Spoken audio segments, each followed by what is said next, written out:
Halo, saya Andrew. Saya Deandra, kami dari SMA Santo Aloysius akan menjelaskan sebuah percobaan yang sudah kami lakukan, yaitu mengenai alat ini. Alat ini bisa mendeteksi 4 jenis bahan, yaitu botol, kaleng, kresek, dan kertas. Alat ini menggunakan prinsip polarisasi cahaya.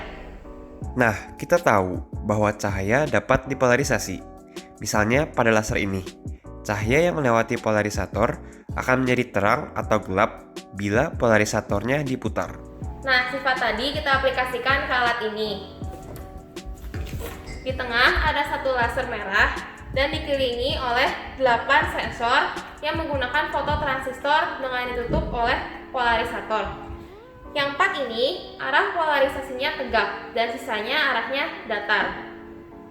Nah, sebelum kita membuat alat seperti ini, kita membuat susunan alat. Susunan alatnya bertujuan untuk mengetahui karakteristik polarisasi dari berbagai sudut. Kita mencoba 4 arah polarisasi, dan yang paling menunjukkan perbedaan adalah arah polarisasi tegak dan arah polarisasi mendatar. Alat ini juga bisa digeser untuk menentukan sudutnya. Ternyata sudut yang terbaik adalah tegak lurus antara benda dengan laser serta sensornya. Kemudian hasil ini kita pakai untuk menyusun susunan alat yang kedua. Nah, pertama-tama alat ini kita pakai untuk mengetahui intensitas cahaya setiap benda. Jadi, kalau ada benda yang lewat, sensor akan mengambil data sebanyak 40 kali. Contohnya kaleng ini, ketika dijatuhkan, akan keluar data seperti ini. Data-data yang sudah didapatkan tadi dianalisa dengan membuat grafik seperti ini.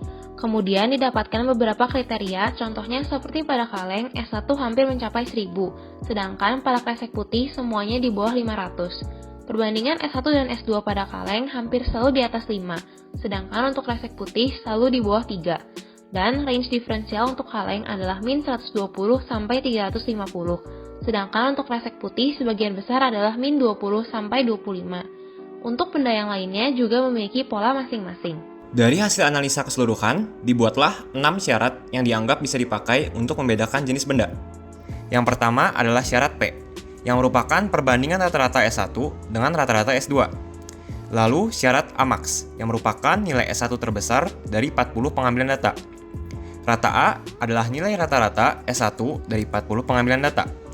Z yaitu perbandingan nilai S1 terbesar dengan nilai S1 terkecil dari 40 pengambilan data.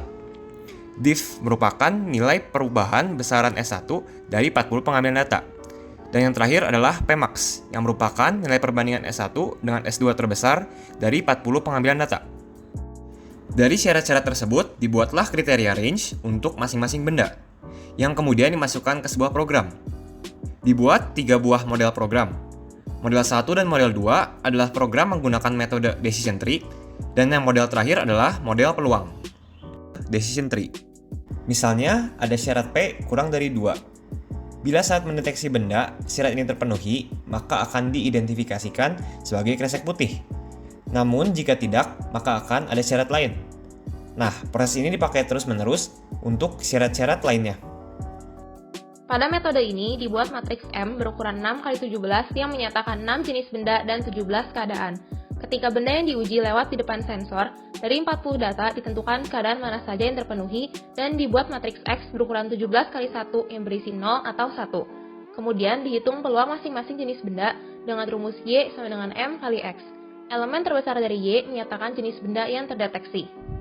Setelah dicoba berkali-kali, didapatkan grafik akurasi setiap benda seperti ini.